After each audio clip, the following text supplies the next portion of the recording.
This was the hardest thing anyone has done on this show this entire season. It was Guyana saving his friend and freeing a bunch of people that are said to be sold into slavery. Hardest thing of the whole show. I know the majority of my audience for this show are men, and a lot of shows that I cover are men because I just like shows that apparently are made for men for some reason. So I feel like you need to know this, like the trend that is going online of the disconnect that exists between what men think women want and what women actually want.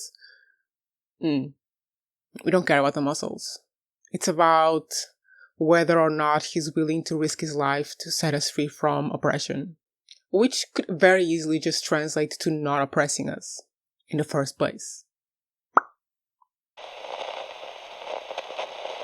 Anyway, the king of Hawaii dies, and I mean, the surprise to no one, he allows his son to be the king, but of course, the god of war is the prophesized king because they probably have like I don't know how open they are about this, but there's no way in hell. Like, if this one dude thinks that this boy is the prophesized king, the king of Hawaii is for sure going to think that as well. They probably have talked about it before.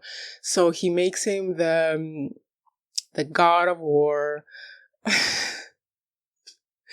Of course. And the other dude, there's no explanation for that little tantrum that he threw. I mean, that is a very very tiny self-esteem that he has there. It's very clear. Very clear. But it was so absolutely ridiculous, but also in a way interesting because this is a discussion I've been having this whole time. So many of these things are so similar to aspects of other societies. And in this case is the fact that this one person who thought he was owed this, like this guy who thought he was owed the throne and owed to be, I mean, the god of war, I'm assuming, is like the commander of the army or something, or the person who deals with war, because the way that they're portraying this society, it really implies that war is a very, like, an ever-present thing. It's like part of organized life. They're always at war, so of course they would have to need a god of war, a person to organize all that shit. And the fact that he wasn't given it and he just threw a tantrum to the point where he punched himself, I did not understand that. Why him taking the tooth out meant that his grief over his father was over. I've kind of understood that it was about the fact that he was showing, like, making a show of force, saying like, I am the god of war. I am the person who's prepared for this war or whatever war is coming. Like, I'm so much the god of war that I can punch a tooth out of my mouth and prepare for war. So my grief is over because it's time for war and I can't be grieving while fighting. I have to grieve afterwards. The second embarrassment that I felt watching that dude punch his mouth was, yeah, uncomfortable. But let me know if that has like a cultural significance, if there's something about grief that entails some form of self-punishment or something like that, because I found that a little strange. But the position of goddammit, not yet. The position of Kamehameha was really wonderful. I really like him, and I enjoyed that moment between him and Ka Ahumano because it's so interesting to see that yet in another, like, this is what I've been saying the whole time. It's a society that is somewhat isolated from everyone else, but has so many similarities. And in this episode, we see how this guy, this prophesized king that has so much responsibility bearing on his shoulders because he was given it by the king because everyone sees that he is the better option to lead the people. And he doesn't seem to have a choice. He has to take this responsibility on and just take it to the bitter end if he has to get there. And he's feeling lost because part of his legend, part of the mythos of why he's so extraordinary was a lie. It was him moving that rock when there was an earthquake and the ground was literally moving the rock for him. And so he feels insecure. He feels like he doesn't deserve it, like he's a fraud. And I mean, that's who doesn't feel that? Oh my God, I just whistled. Who doesn't feel that, Even the smartest people, the most capable people, even people in like really high positions sometimes feel imposter syndrome. I mean, the people who should be feeling it are not feeling it, are doing way too much, but we all feel it. So it's a very like humane thing. It grounds him as a person to us. And then the fact that the one person he confides in is his wife, is the woman behind him, standing behind him, not going to war, not being seen as wise, as counsel or anything, that being literally seen as a womb who sews, whatever that word is. And this is what I was saying. She shouldn't have been married to him. She should have been his counsel. And here we see a scene of her being the counsel in the backstage and taking on that role, even though no one will ever know about it. I mean, we know about it, so maybe someone knew about it. I don't know what part of it is fiction or part it isn't.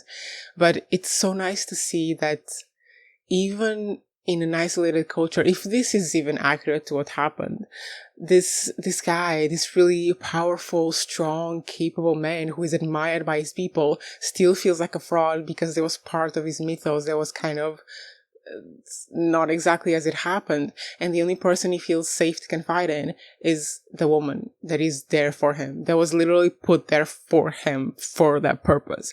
Like the only person he confides in about his most vulnerable thing, his most vulnerable shame, is Ka Armano. And she gives him great advice. She is a voice for reason. She is a counsel to him. And then in the end, he follows her advice. That's what he does in the end.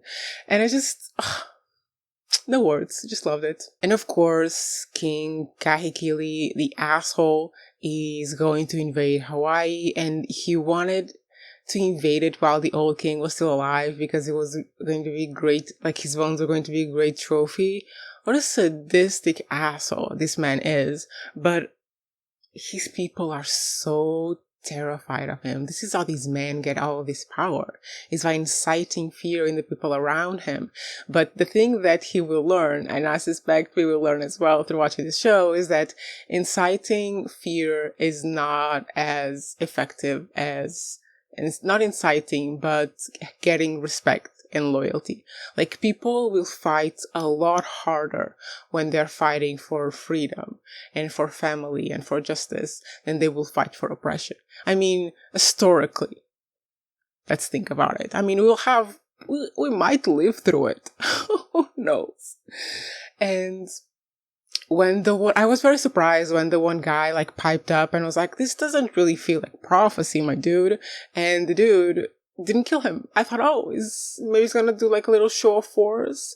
But no, he didn't kill him, and his son in the end like riled him up for him. His son is terrified of him. There's no way in hell. Like, his son is standing there being like, please don't kill me, please don't kill me, please don't kill me, please don't kill me. No way in hell. That man does not feel safe there. One little point before we move to Guyana, I don't love, like, we see the whole episode, Guyana is mostly talking in English. And the English dude in Hawaii is still talking in English. Like, can't you learn the goddamn language of the people you're staying with, bro? Like, this is getting to me, that everyone around him is learning his language and then he's not learning their language. Learn a few words. Oh, and another side note before Guyana, I don't really care about the drama of these people, like who gets together with who. I don't care. I don't care.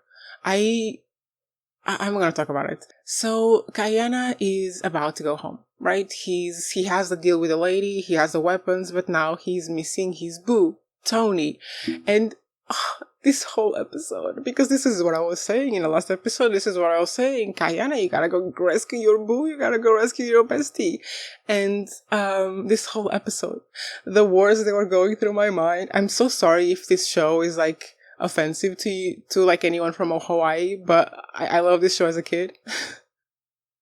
The way that the only reference I have to an entire culture is a kid's show. Anyway, the whole time I was thinking in my mind, Ohana means family, and family means no one is left behind. And when he said, no, I gotta go to get Tony, and then he went to the warehouse, and then he got Tony, and he freed everyone else, and he literally carried Tony on his arms. I was dead and gone. Like, Lilo and Stitch were like right beside him in my mind, walking, saying, Ohana means family, and family means no one is left behind. I love that cartoon so much. Anyway, another thing that I was thinking that is very superficial, and I'm sorry about it, but not really, is that the Hawaiian lady that Kayana meets there, has really white teeth. And me and my yellow teeth were very jealous. Like, they were so pretty. Tony was going to warn Guyana about what Cook is planning for his islands. And now Tony is at the ship again, at the boat again. So for sure he's gonna tell Guyana what's happening or what's going to happen. And I don't think he even needs to tell him. I think he knows. I think the moment that he saw like what these people do to each other, do to other people, I think he knew that if he brought them back to the islands and he introduced them to their people, something like this could happen to them as well. And like that very last scene where you see him like looking onto the port and they're leaving on the ship, he's thinking, like, I don't have an option, he doesn't have an option. Like, he has to leave after what happened. He has to leave with Tony and with that ship, but he knows that what he's bringing back to his people is not a trade deal, is just probably enslavement. But I'm curious to know if it did happen, like if he freed all of those people. I don't know if this is for the story or if it was like actual like history written in his history that this happened, but I'm curious, like if it would have been possible for like one person to actually do all of this and like free that many people and create this distraction that allowed him to escape. It was really cool. Like, I was like, last episode I ended on a note of like, oh, and this episode I was satisfied. I was feeling a little bit better. It was really silly though. When he punches the Spanish guy for having people in a cage, literally a baby in a cage, and he's running away, like, and there's a little chase with a horse, and the way that Guyana is running with those clothes is not it. Like, it's so silly. He cannot run around in those clothes. Maybe it's just really good acting, actually, because if he is really used to running with barely any clothes because it's just more freeing and more comfortable for them, and then he's forced to wear all these clothes for decorum or whatever, and he has to run and it just feels like really tight for him. That's actually good acting. But yeah, those are my impressions of the episode. I'm really looking forward to this dynamic of Tony telling Kayana that what they intend to do on his island, and the fact that they because what I remember is them thinking, oh, you see this really muscular, tall fighter dude? There's a bunch of them in that place that he knows about. That's what I remember they were talking about, right?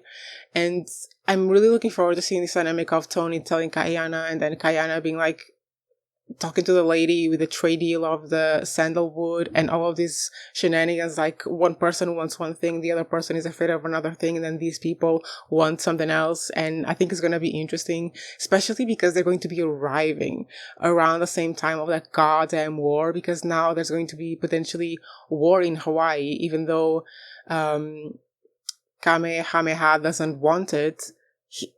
Something's going to happen because the other dude is clearly very, very tiny. Self-esteem. So they're going to arrive around this some time of war, because it's either this in Hawaii or then the Kahekili coming to Hawaii to take it over for the prophecy.